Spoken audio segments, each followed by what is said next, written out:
Chère famille des partenaires, récemment, nous vous avons partagé des nouvelles exclusives et importantes.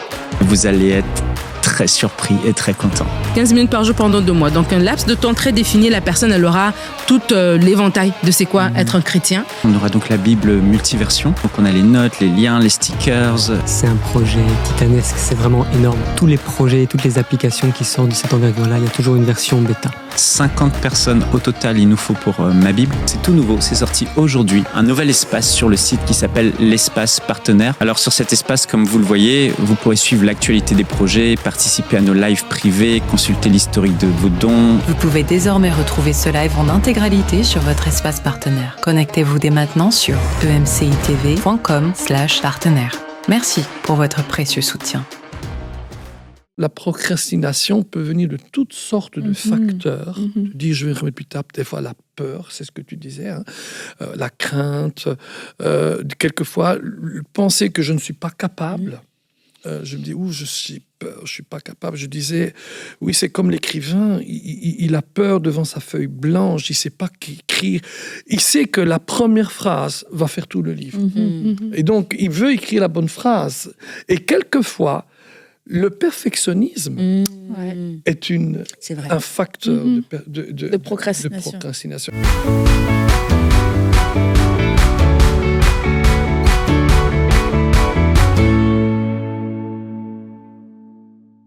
Bonjour à tous et bon début de semaine. Très heureuse de pouvoir vous retrouver encore pour toute cette semaine ensemble dans À table avec Annabelle.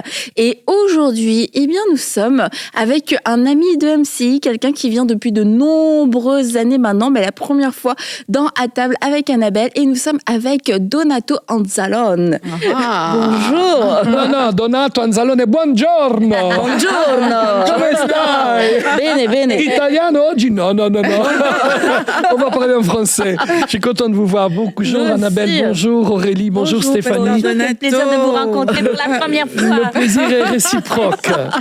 Avec oui, c'est vrai Stéphanie, toi c'est la première fois que tu rencontres le pasteur Donato. Oui, et moi aussi. Et ça fait des années qu'il vient fidèlement à EMCI. Et il nous fait des lasagnes. C'est vrai. Oui. Pour toute l'équipe. Oui. Ouais, pour toute mais la l'équipe. mienne n'est pas si mal, faudrait voir. Non, la mienne est meilleure. Je vous le dis directement. Je veux la recette. La prochaine fois, on peut faire, si vous voulez, un concours, une dégustation en direct sur le plateau. Oui. On fait ça? Parfait. Ça serait pas mal ça. On devrait faire un plateau cuisine avec Donato. Moi, j'aime ça, j'aime trop ça. C'est génial. Je suis pas sûre que je vais gagner, par contre, je vais pour participer. Non, Stéphanie, toutes les lasagnes sont toujours bonnes. Oui, quand elles sont faites avec amour. Ah, bien sûr, absolument. Mais je la fais bien. Moi, je mets de la ricotta dedans. Alors, moi pas. Non, avec des épinards. Bon, voilà. Ah oui, là, il va falloir vraiment que vous parliez après l'émission. Une lasagne québécoise. Moi, je fais une lasagne sicilienne. Ça doit être pas nécessairement meilleur. Alors, pasteur Donato, c'est vrai que tu as raison, Aurélie. Vous nous faites des lasagnes pour toute l'équipe. L'équipe qui a bien grandi depuis la première fois. Vous étiez combien cette fois-ci? Là, on était une quarantaine. Oui, une quarantaine. Wow. Oh, c'est ça aussi, l'affaire. C'est pas faire pour 2-3 personnes, c'est pour 40. C'est ça. J'ai réussi. Mais bon, vous avez une bonne cuisine ici, donc ça serait super. Mais merci beaucoup. Mais on ne va pas parler de lasagne aujourd'hui, à moins que ce soit un rêve dans votre vie que de réussir à faire des lasagnes, parce que nous allons parler des voleurs de rêves. Wow. Et les voleurs de rêves, un beau sujet pour commencer cette semaine. Alors, quelquefois, le lundi, on peut commencer la semaine en se disant « j'accomplis tout » ou c'est déjà, ou selon l'heure à laquelle on suit l'émission, c'est mince, la semaine est déjà fichue. Ouais, et quelquefois, c'est quelque chose qui se renouvelle de semaine en semaine, et les années passent, et puis on se rend compte qu'on n'a pas accompli ce qu'on avait dans notre cœur, et puis on vit ça, un vol, mais quelquefois on n'identifie pas ces voleurs. Alors aujourd'hui, avec vous, pasteur Donato, on va pouvoir identifier quelques-uns de ces voleurs. Alors avant l'émission, il y avait des voleurs plus populaires que d'autres, où apparemment Aurélie avait plus de choses à dire sur certains voleurs.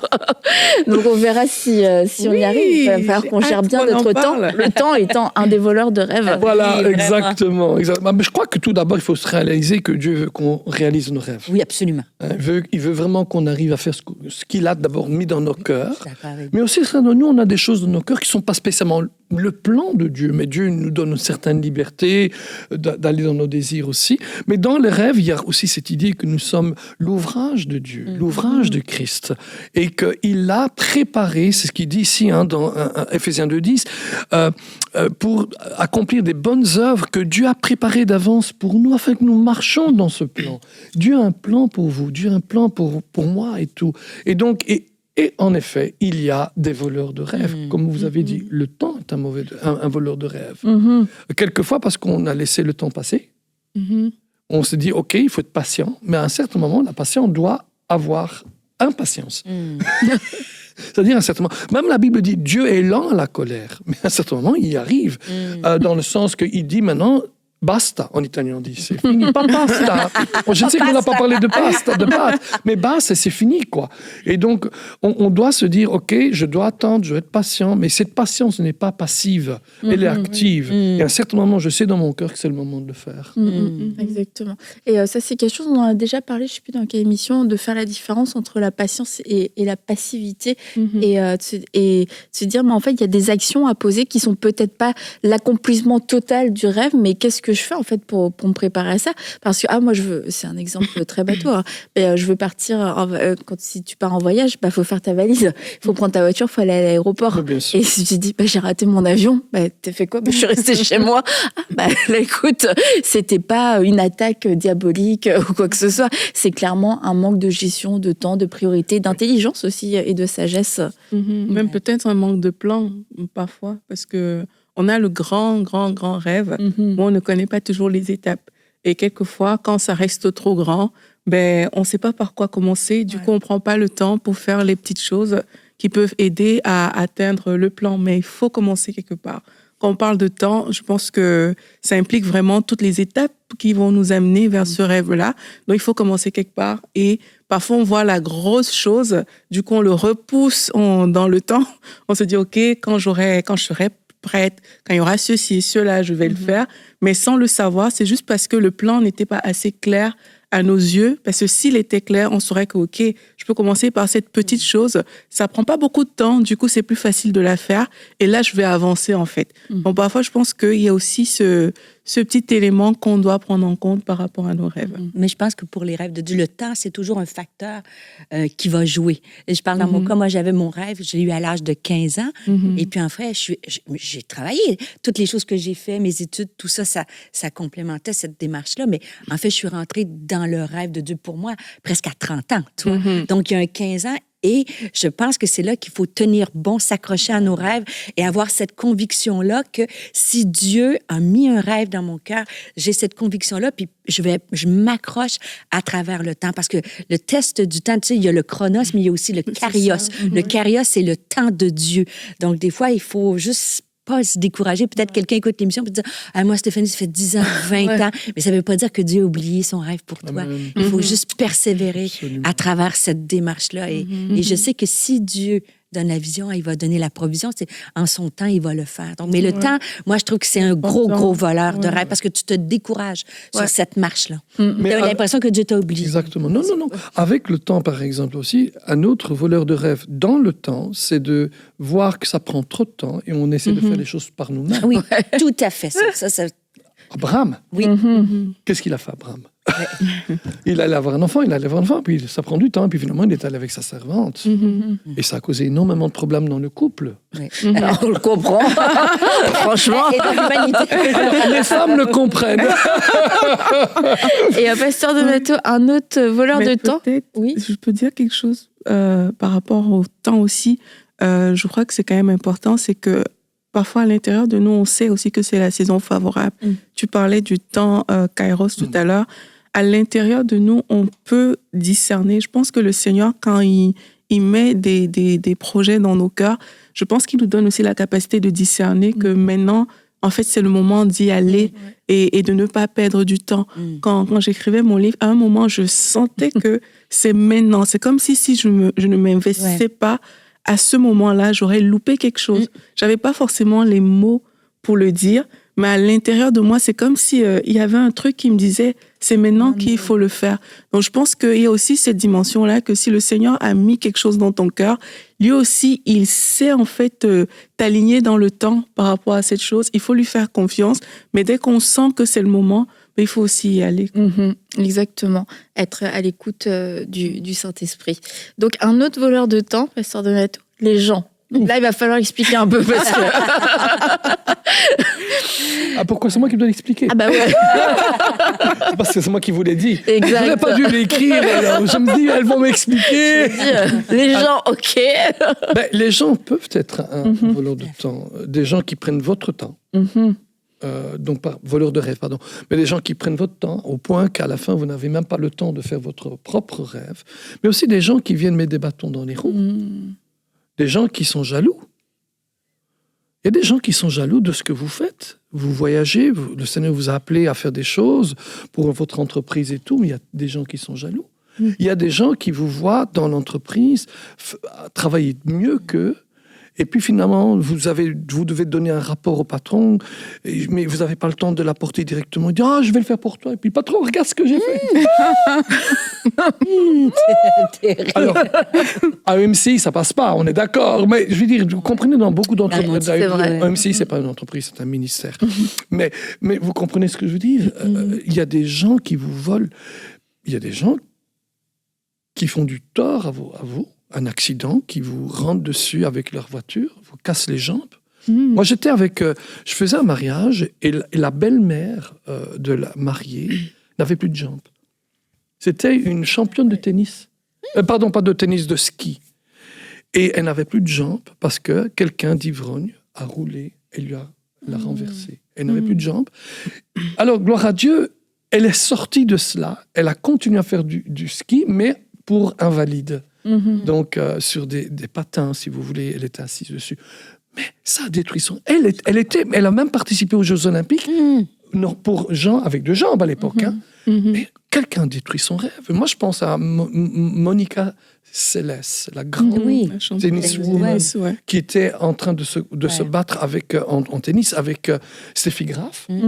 C'était pas de votre âge. Non, mais si, je connais. Moi, je connais l'histoire. Moi, je connais. Non, je rigole. Mais elle se fait agresser, là. Oui, elle se fait agresser. Je crois que c'était à Roland-Garros. À Roland-Garros ou à Wimbledon. Elle s'est fait agresser un coup de couteau. Elle était pratiquement championne du monde. Et au bout elle a tout perdu. Son rêve a été... Les gens peuvent être un voleur de rêve.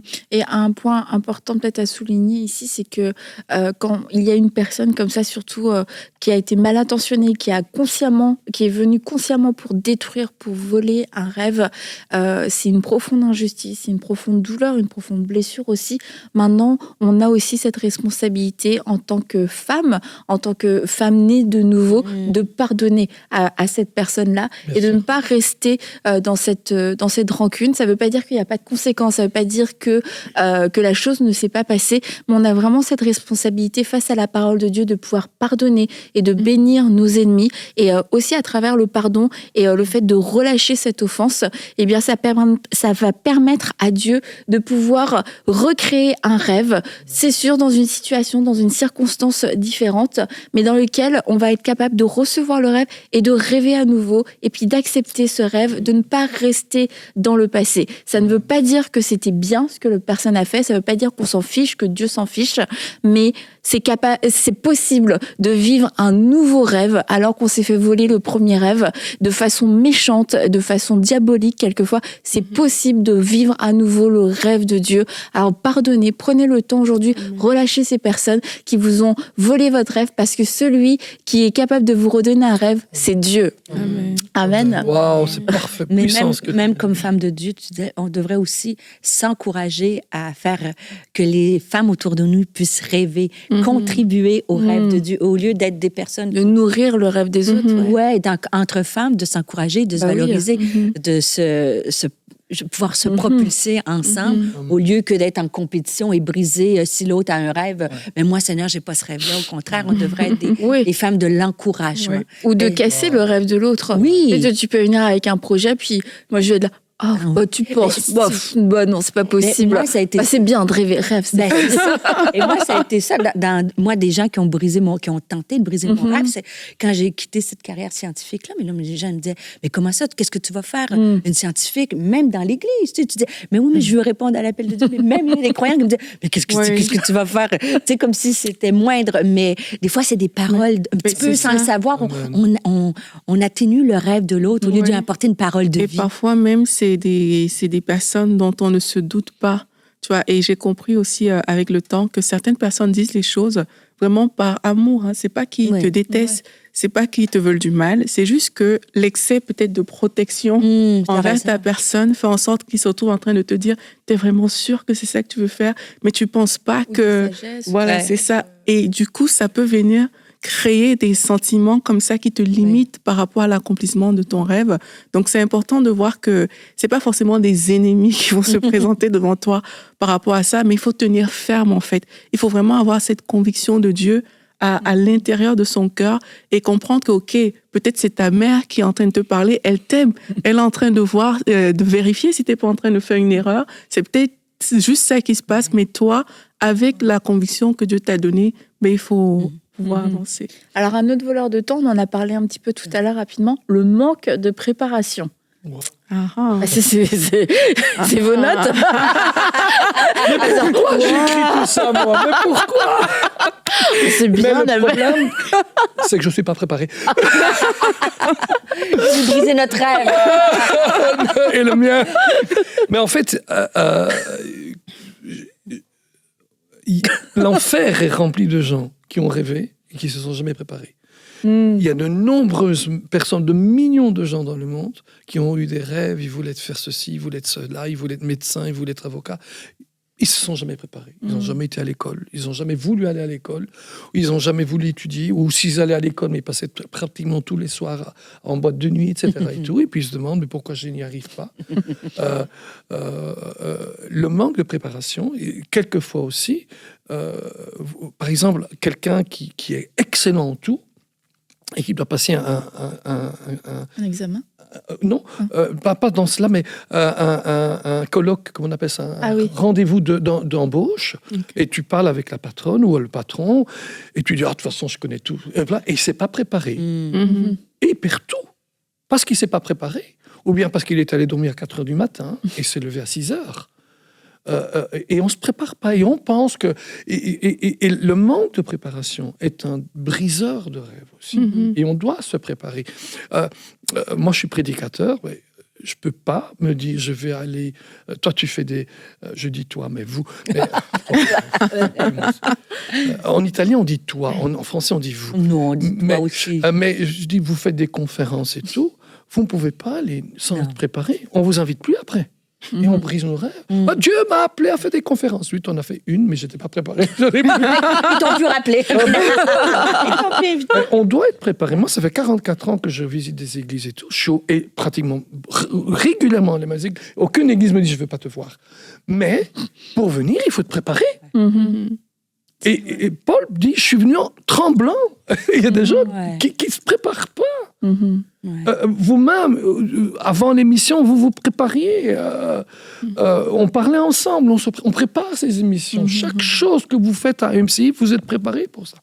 C'est un petit peu... On en parlait l'autre jour en dehors, et justement, on disait que toi, c'était pas ton problème, le manque de préparation. Moi, c'est pas du tout mon problème. Et puis, tu sais, souvent, je me disais, ça vient du ciel, mais ça tombe pas du ciel. C'est-à-dire que Dieu te donne une mission, mais tu dois... Et moi, je me dis que... Parce que, tu sais, des fois, on met souvent en opposition la préparation et le mouvement de l'esprit. Tu vois, de dire, tu sais, si je suis trop préparée, est-ce que le Saint-Esprit...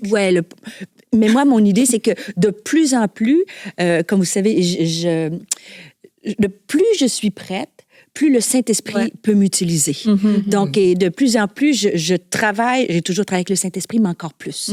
Plus attentive, plus en amont, ce qu'il y a pour la parole, pour le moment. Et ça aussi, ça fait partie de la préparation. Je suis prête au niveau intellectuel, mais au niveau spirituel aussi. Et des fois, on se dit, je me prépare pas, le Saint-Esprit va me guider. Et dans mon cas, moi, j'en fais pas une règle. Dans mon cas, moi, plus je suis prête, plus toutes mes choses sont posées. Et là, je peux être sensible au Saint-Esprit. Donc, on travaille main dans la main. Je fais ma part, je fais ce qui est possible et Dieu fait ce qui est impossible. Tu vois? Mais moi, je pense qu'il y a une portion qui nous appartient et je suis 100% d'accord. Il faut se préparer. Mais des fois, il ne faut pas toujours juste dépendre de notre préparation. Il y a une portion rendue là qui est où Dieu intervient. Et il faut commencer quelque part. Il faut se préparer. Il faut commencer aussi quelque part parce que parfois, on ne sait pas par où commencer. C'est ça qui justifie le manque de préparation. Et si on a... Je pense souvent aux jeunes étudiants, c'est comme si tu sens dans ton cœur que Dieu t'appelle à faire quelque chose, je sais pas, je vais dire à prêcher par exemple, mais commence à lire sur la question, commence des petites choses, commence à t'intéresser même, je sais pas, va parler avec ton pasteur, fais des petites choses, c'est ça qu'on appelle la préparation. Il y a des gens qui vont dire, OK, moi je vais avoir une grande chaîne hôtelière, mais demande peut-être un stage dans un truc de restauration. C'est ça en fait la préparation. La préparation, c'est parfois ça prend du temps pour arriver là où on doit arriver. Et il faut pas avoir peur de commencer quelque part en fait, de voir là où le Seigneur nous dirige et de dire, OK, qui est-ce que je peux prendre comme modèle? Est-ce que dans la Bible, il y a un modèle? Là, sur le plan naturel, qui est-ce que je peux prendre comme modèle? Et juste en méditant ces choses-là, juste en essayant de marcher selon ce qu'on a lu dans la parole par rapport à ça, en prenant comme modèle quelqu'un de physique qu'on voit, ça va nous aider plus tard, lorsqu'on va arriver au temps favorable, d'être déjà comme équipé pour cette saison-là. Donc, c'est important de commencer quelque part et quel que soit notre âge, faut pas dire, OK, quand je serai plus vieux, là, je vais pouvoir le faire, en fait. Ça vient pas juste parce qu'on grandit. Les choses ne viennent pas parce qu'on grandit en âge. Les choses viennent vraiment parce qu'on a pris le temps de se préparer pour le faire. On peut lire les proverbes. Je pense que c'est tellement plein de sagesse quand la Bible nous enseigne à travers une fourmi, mais qui n'a pas besoin de chef pour savoir ce qu'elle a à faire, pour pouvoir se préparer, pour pouvoir être disciplinée. Et aussi, pour revenir au manque de préparation, vous parliez d'un entretien d'embauche. Ça, c'est quelque chose qui fait partie de la vie de tous les jours. On passe pas d'entretien d'embauche tous les jours, mais ça fait partie de la vie.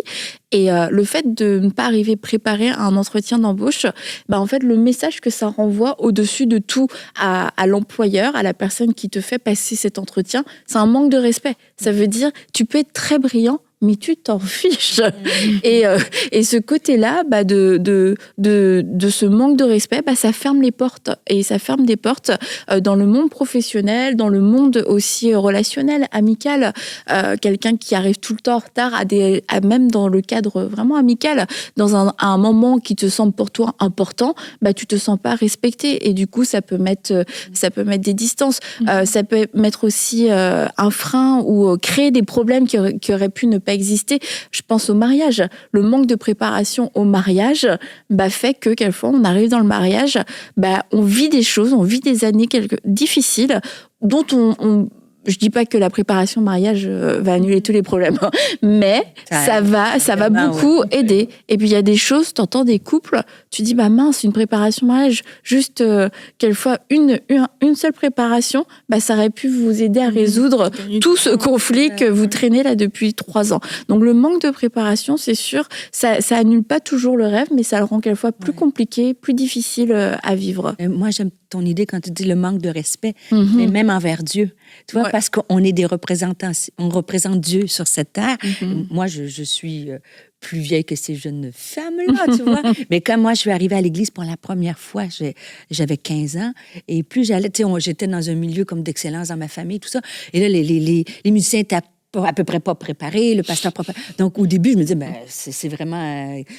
ça manque un petit peu de finition, tu vois. Et je trouve ça bien que et maintenant, je trouve que le peuple de Dieu recherche encore plus l'excellence, la préparation, la sagesse de Dieu. Et dans plein d'endroits, tu vois des croyants qui sont préparés et qui impactent dans la société. Et ça fait partie de ta préparation d'avoir du succès et d'impacter parce que tu as fait tes devoirs, tu es allé et tu peux bien représenter Dieu sur la terre. Wow. Et quand les gens arrivent à l'église, tu dis, waouh, cette église église-là, peut-être, tu sais, au début, sont confrontés par leurs convictions, mais juste de voir l'excellence et la préparation, le sérieux, ben, je trouve que ça honore Dieu, ça fait briller Dieu que d'arriver qu'on n'est pas préparé, qu'on est à moitié... Alors, c'est un bon point, Oui. Pasteur Donato, bravo, chapeau. Travailler, je me suis préparé finalement. Alors, on arrive à un point qui plaisait à Aurélie, hein, je crois. Pourquoi elle se sentait interpellée, là? Je sais pas, mais elle voulait vraiment qu'on en parle aujourd'hui. Pasteur Donato, Qu'on sur ce devrait point. plus tard. La flemme, j'ai envie de dire. Donc, la procrastination. Plus tard. La procrastination, un voleur de rêve. Alors, tu vas pouvoir parler, mais après. Oui, bien Pasteur sûr. de la procrastination. Oui, mais tu t'en parleras plus tard. Non, la procrastination, c'est ça qu'on dit en français. C'est le fait de remettre à demain toujours, plus tard. Et alors, Aurélie disait des choses qui étaient justes, hein, mais pas que justes. Quand même, je suis là pour quelque chose. Non, elle disait que le prochain peut aussi faire partie de cela, en effet. Mais très souvent, la procrastination peut venir de toutes sortes de facteurs. Tu dis, je vais remettre plus tard, des fois la peur, c'est ce que tu disais, hein, la crainte, quelquefois, penser que je ne suis pas capable. Je me dis, je suis peur, je suis pas capable. Je disais, oui, c'est comme l'écrivain, il a peur devant sa feuille blanche, il sait pas qu'écrire. Il sait que la première phrase va faire tout le livre. Et donc, il veut écrire la bonne phrase. Et quelquefois, le perfectionnisme est un facteur de procrastination. Et vous savez, il y a une grande différence entre ce que Stéphanie disait sur l'excellence et le perfectionnisme. Parce que l'excellence, c'est faire ton mieux au moment où tu le fais. Et le fait bien, bien sûr. Le perfectionnisme, tu ne peux jamais y arriver. Pour une seule raison. Il n'y a qu'une personne qui est parfaite, c'est Dieu. Un perfectionniste, c'est une compétition, mais pas entre toi et toi, entre toi et Dieu. Il gagne toujours, je te le dis, il gagne toujours. Et c'est même pas ce que Dieu attend de... Voilà, non, il n'attend pas cela, mais il attend qu'on fasse notre meilleur. C'est comme cette femme qui va briser ce vase d'albâtre, je crois qu'on a bien albâtre en français, et on la critique, il dit, elle a fait ce qu'elle a pu. C'est ça que Dieu veut de nous. Et c'est ça que l'excellence, c'est faire ce qu'on peut. Et ça grandit tout le temps. Au plus on le fait, au plus on grandit. Et vous parliez de la page blanche avec la première phrase. Et là, tout un livre en découle. Tu parlais de ton livre aussi tout à l'heure, Aurélie. Est-ce que c'est ce que tu as vécu? Un peu? C'est vrai que oui, à des moments, je me sentais un peu bloquée au niveau de l'écriture. Mais effectivement, ça te fait remettre... à plus tard. Mais après, tu vois que des mois, ils sont passés et t'as remis à plus tard. Mais je crois qu'il a fallu que j'ai un déclic. Moi, mon déclic à moi, ça a été qu'au lieu de saisir, que j'utilise mon dictaphone. Ça a tout changé dans ma façon d'écrire à moi, au point où la procrastination ne faisait plus partie de mon écriture à ce moment-là. Moi, quand j'écris, c'est le contraire. Je dois écrire sur papier. D'accord. Et ensuite, ça va tout seul. Oui, c'est ça. On est tous différents. C'est des clics, là. Et parfois, quand on procrastine, justement, c'est parce qu'on ne réalise pas aussi à quel point ce qu'on doit faire est important. Important pour les gens, important pour le royaume de Dieu, important par rapport à notre mission sur la terre. Et parce qu'on n'a pas on ne réalise pas le sentiment d'urgence et d'importance, il n'est pas forcément là. Et on se dit, on a le luxe de l'insouciance, quelque part. OK, je peux le faire plus tard. Mais je crois qu'on peut demander à Dieu, Seigneur, montre-moi à quel point c'est important ce que je suis en train de faire, ce que tu veux que je fasse dans cette saison. Parce que quand ça va devenir comme quelque chose, comme je vous disais, à un moment, dans mon cœur, c'était comme, c'est maintenant qu'il faut le faire. C'est comme si ça va répondre à quelque chose de cette saison. Et si on passe cette saison, ça risque d'être hors saison. C'est comme il y a un sentiment d'urgence qui va monter dans ton cœur. Et si tu poses la question à Dieu sincèrement, Seigneur, par rapport à ce que tu m'appelles à faire, montre-moi ce que je dois faire aujourd'hui. Montre-moi les choses que je dois réaliser. Mais tu vas voir que le Seigneur va te mettre à cœur des choses, en fait. Et parce que tu auras maintenant ce sentiment, peut-être ce fardeau même, qui vient de Dieu, mais tu vas voir que, OK, ce sera important pour toi et tu vas te lancer pour le faire. Mais si on ne réalise pas à quel point c'est important, on va toujours remettre à demain. Mais aussi la procrastination, ça se voit dans notre quotidien. Tu sais, moi, j'ai comme une différence. Dans votre quotidien. Parce que, dans le fait, il faut voir qu'il y a des gens qui vont remettre à plus tard parce qu'ils travaillent, comme moi, c'est pas la procrastination, c'est que moi, je travaille sous la pression. C'est-à-dire que quand C'est vrai? Non, c'est Oui. vrai, ça. Donc, je sais que j'ai du temps, puis moi, je performe sous la pression, donc je sais que j'ai du temps. La procrastination, c'est quand même dans... Tu dis, je vais pas faire mon ménage aujourd'hui, je vais pas me faire cette course-là. En fait, c'est une façon de penser dans ton cerveau qui fait que tu remets toujours à plus tard. Et il y a des méthodes pour lutter contre ça. Hein? Parce que, tu sais, ça va, si tu vas pas faire des courses, je remets à demain, c'est pareil pour ton rêve. Toi, dans ton cerveau, là, le circuit il est engagé. Et quand j'enseignais sur le leadership, c'est ça, comment défaire la procrastination. Là. C'est comme une fusée, tu sais, 1, 2, 3, il y a dans la prise de décision, comme la fusée à part, go, pouf, à l'école. Tu vois? Et dans ton cerveau, si tu prends pas ta décision dans les 3 premières secondes, ton cerveau va dire, je le ferai pas. Donc, c'est moi, un truc, c'est de dire 1, 2, 3, go. Il faut que je me lève, je m'en vais à mon gym. 1, 2, 3, avant que j'ai pris 3 secondes, il faut que j'ai des choses simples de la vie, tu vois. Et là, tu reconstruis ta façon de penser. Et mais si tu laisses, non, je vais le faire à 10, 9, 12 secondes, ben. Le piège. Tu vas dire, non, je le fais t'as eu le temps de réfléchir, j'ai pas envie. Ben, t'as tout compris. Après, c'est ça. exactement ça, Annabelle. Après 3 secondes, c'est que là, tu dis, dans le fond, je peux le faire. Qu'est-ce que ça fait si je le fais pas, tu sais? Et là, ton cerveau, il enclenche. Wow. Et on réalise pas que ces décisions 1, 2, 3 go du quotidien, en fait, c'est ce qui construit une vie. Et c'est ce qui fait que, eh bien, on peut se retrouver à 30, 40, 50 ans en train de subir une vie qu'on n'aime pas. On le dit souvent, mais bien souvent, une vie qu'on n'aime pas, dans laquelle on ne porte pas de fruits. Il y a eu des grandes mauvaises décisions, mais il y a surtout plein de mauvaises petites décisions qui font que on est englué, on a pris une direction, on est avec des personnes, on est en train de travailler dans un endroit qu'on n'apprécie pas plus que ça. Et c'est juste que plus le temps passe, et moins on a l'impression qu'on a d'options, puis qu'on peut encore changer. Et c'est là la bonne nouvelle, c'est qu'on peut changer. On peut décider de faire un demi-tour. Et autant, c'est quelquefois, ça a pris du temps de prendre le mauvais cap, de prendre la décision, c'est 1, 2, 3, go. Mais ça va être aussi la somme de toutes ces bonnes décisions qu'on va réapprendre à prendre, qui vont faire que, eh bien, on va rectifier la trajectoire de notre destinée.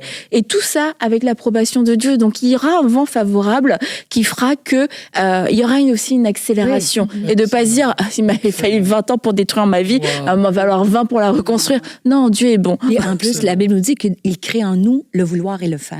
Donc, si on est dans un processus de changement, de dire, moi, je veux briser ça dans ma vie, le Seigneur crée en moi le vouloir et le faire. Je suis pas seule sur ce chemin-là. Des fois, on peut dire, je vais me retrousser les manches, je vais le faire, puis 2 semaines après, on est arrêté.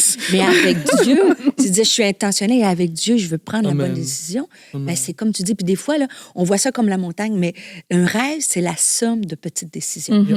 C'est ça qu'il faut comprendre. Donc, une petite décision qui t'emmène à une autre bonne décision. Et que, comme dans le mauvais côté, comme dans le bon. Exact. C'est comme l'avion, le pilote d'avion, s'il change soit un temps, soit peu, le degré de sa trajectoire, l'avion va se ramasser à Los Angeles au lieu de se ramasser à l'autre extrême. Mais ça joue sur peu de choses. Hein? Oui, en fait... Mais le Titanic, c'est exactement la même chose. Mais les mauvaises décisions, c'est aussi des voleurs de rêve. Hein? Oui.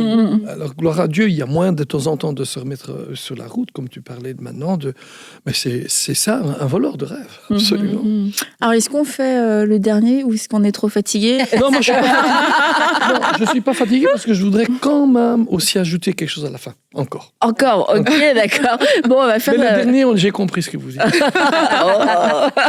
La paresse, ça, c'est sûr que c'est un fléau, franchement, la paresse. Et on peut pas dire que c'est un fléau de notre génération parce que on parlait tout à l'heure des proverbes. Et les proverbes parlaient déjà énormément de la paresse. Donc, ça a l'air d'être un fléau qui s'est attaché à l'humain, à l'homme, depuis très, très longtemps maintenant. Ouais, c'est vrai, c'est pour ça qu'il dit, va voir la fourmi qui travaille, même en été, quand on ne doit pas travailler, elle travaille. C'est là qu'elle travaille, parce qu'après, en hiver, elle est cachée, là, en dessous. Et cette paresse qui... Maintenant, on peut le dire, est un des points que disait Aurélie par rapport à la procrastination, qui pourrait être une cause de procrastination. C'est vrai, hein? Mais la paresse est grave, c'est dangereux, c'est un voleur de rêve. Parce que j'ai pas envie, je veux pas, je suis fatigué, je suis fainéant, je suis paresseux. Celui qui travaille pas n'obtient rien. Vous le savez. Hein. Et donc, c'est tellement... ben oui, il n'y a aucune émission MC qui se fait si vous étiez paresseux. Hein. Tu as écrit un livre, si tu étais paresseuse, tu n'aurais pas écrit ton livre. Vous aussi, vous voyagez, vous donnez des conférences, mais si vous êtes paresseuse, vous n'y allez pas. Et le J'y passe des fois, non, c'est pas vrai. Non, mais le pire, c'est que les gens voient quand on est paresseux. Oui. Et ils disent, ouh là là, celui-là, je l'invite plus. Hein. Il est paresseux, il arrive en retard, il est fatigué, etc. Et tout. Hein? C'est comme un petit peu cet homme-là, sa mère, il a 43 ans, mais il vit encore chez sa mère. Sa mère lui dit, Marc, il est 8h30 du matin, dimanche matin, il faut que tu ailles à l'église. Non, je suis fatigué. Il dort encore à 9h. Marc, il faut aller à l'église. Non, 9h40. Marc, il faut aller à l'église. L'église commence à 10h. Donne-moi une bonne raison pour aller à l'église. Mais t'es le pasteur. Mais t'es un pasteur paresseux. C'est une histoire vraie ou pas? Non, certainement pas la mienne, ni la vôtre. Mais c'est tellement vrai, la paresse, c'est de toute éternité. C'est une des lois de thermodynamique. Tu sais. C'est que le minimum d'énergie et le maximum de désordre dans l'univers, c'est comme ça que ça fonctionne. Donc, c'est dans notre chair de dépenser le minimum d'énergie pour avoir un maximum de désordre. Mais il faut vraiment identifier parce que c'est pas facile à identifier. Qui veut se dire, à s'afficher ouvertement, je pense que je suis paresseuse, c'est ou paresseux, tu vois. Et c'est là, je pense que ça prend tout un examen de conscience, de dire, est-ce que je passe à côté de mon rêve? Parce qu'effectivement, j'ai la paresse en moi et de faire face à ça. C'est assez... je sais pas, la question est... Il y a des caractéristiques. Je sais pas, moi, ça me... Quand on lit Proverbe donne plein de caractéristiques des personnes paresseuses. Le paresseux, il tourne dans son lit. Le paresseux, il trouve difficile de ramener... Pas la main à sa bouche, absolument. Il y a quand même plein de caractéristiques. Mais comment on brise ça, la paresse, pasteur? Et le paresseux devient de plus en plus pauvre parce qu'il fait rien. Mais c'est ça. Oui, et il se croit plus sage que les autres. Ça, c'est Il ne faut pas vous regarder quand tu dis ça. Mais pasteur, comment il y a quelqu'un qui est paresseux dit, c'est parce qu'on rigole, mais quelqu'un qui est paresseux, ça peut être toutes sortes de causes. Hein? Oui, c'est vrai. Ça peut être soit une maladie de toutes sortes, mais des fois, c'est vraiment une mauvaise habitude qu'il faut briser. Et comment on fait? Moi, on m'a demandé de donner les voleurs. On m'a pas dit que... J'étais trop paresseux pour chercher. Une des choses, c'est comme pour toutes les œuvres de la chair, c'est une décision, mais la repentance, en fait. Se dire, mais je sais pas comment m'en sortir, je sais pas comment je suis rentrée là-dedans, mais Seigneur, je veux plus être comme ça. Et c'est là où le Seigneur va nous donner plein d'occasions, justement, d'adresser la paresse, tout comme on va adresser la colère. On se retrouve face à une situation, j'ai envie d'exploser, et ben face à une situation, j'ai envie de m'affaler, et là, le Saint-Esprit va dire, tu as pris une décision. Amen. C'est le moment de te lever. Et je crois que tout part, d'une repentance accompagnée d'une décision. Mais aussi de voir la racine. Pourquoi? Oui, bien sûr. Parce que des fois, dans la paresse, c'est la fuite. Hein? D'affronter tout ça. Donc, c'est d'aller voir quelles sont mes racines. Pourquoi je suis toujours fatiguée? Est-ce que mon hygiène de vie, elle est mauvaise? Est-ce qu'il faut que je fasse des changements dans ma vie? Et aussi, je pense que quand on a, la fameuse carotte au bout du bas, quand tu reviens, je reviens avec le rêve. Hein? Quand on est paresseux, peut-être dire au Seigneur, redonne-moi mon rêve. Donc, quand le rêve il brûle, ça te redonne, je pense, le goût de motivation. Une motivation. Exact. Eh bien, si je peux, ma petite conclusion à moi, après je vous laisse faire la conclusion, sur ce point-là, le fait de revoir notre rêve revenu. Et je pense à une personne dans la Bible qui est Naomi. Naomi est une femme comblée, elle a un superbe mari. Ils vont malheureusement suite à la famine à Moab. Là, son mari meurt, ses 2 enfants meurent. Elle a ses 2 belles-filles, mais elle n'a pas d'héritier. Et vous connaissez l'histoire. Elle retourne, Ruth vient avec elle. Mais elle voit quelque chose se passer chez Ruth. Et là, quelque chose commence à renaître chez Naomi. Tellement vrai, oui. Elle dit, mais la faveur de Dieu est sur toi. Et je vais faire rapidement. Et que disent les gens quand le bébé est né, le bébé de Ruth? Les voisines disent, je l'ai écrit ici, parce que je crois que c'est quelque chose que Dieu veut parler à chacun de nous aujourd'hui. Parce que Dieu veut renouveler vos rêves. C'est le Dieu de la rédemption. Et il dit, les voisines disent, un fils est né, pas à Ruth, à Naomi. Waouh! Et il est clair, il n'est pas né par ses propres fils. Mais c'est la rédemption de Dieu. Des fois, on ne peut pas faire autrement. Mais il y a une rédemption de Dieu. Dieu nous rachète le mal qui a été fait. Et on peut aussi voir que même quand le malheur atteint, Dieu a un moyen de changer le mal en bien. Est-ce qu'on peut vous laisser prier, justement? Oui, bien sûr. Que les rêves puissent revenir. Ouais, mais regardez un petit peu Job, c'est la même chose. Certes, il a dû avoir d'autres enfants, mais il les a eus. La Bible dit que sa prospérité, sa bénédiction était doublée par après. Alors, il ne faut pas maintenant vouloir avoir des malheurs, mais quand ils arrivent, on sait que Dieu est avec nous. Alors, on va prier ensemble. Père, je te remercie beaucoup pour cette excellente discussion que nous avons eue à propos de ces voleurs de rêves.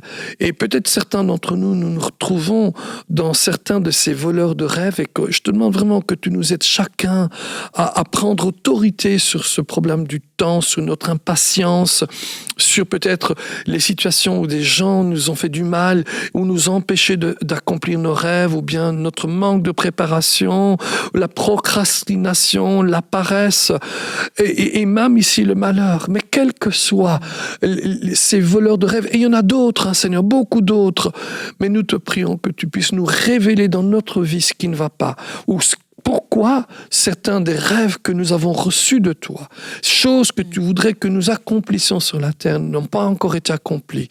Et qu'est-ce que nous pouvons faire? Un petit peu comme Stéphanie posait la question, mais qu'est-ce qu'on doit faire?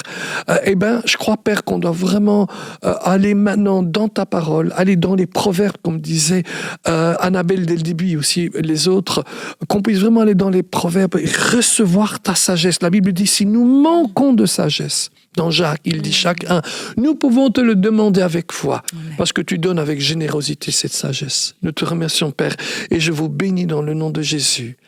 Amen. Amen. Merci beaucoup, Pasteur Donato. Merci, les filles. Alors, moi, mercredi, je serai encore avec le Pasteur Donato. Et vous, eh bien, je vous... On va se reposer. Je vous donne un congé. Et Pasteur Donato va répondre à 5 questions. On va voir si on y arrive. Mamma mia. 5 questions fondamentales dans la vie chrétienne. Quelquefois, les questions qui nous embouchent un coin. Ouais, eh bien, on va pouvoir... Vous allez je pouvoir pense y que ça va répondre. être bien. Hein. Oui, mais priez pour ça. Hein. Tout dépend de vous. Mais je crois que vous allez le faire. Et pas de procrastination, pas de paresse. Non, là, et bonne préparation. Ah, c'est bon. Bonne préparation. Merci à vous. Vous me le direz plus tard si c'était une bonne préparation. Bye bye. À mercredi. Merci. Ciao, ciao. Ciao, ciao.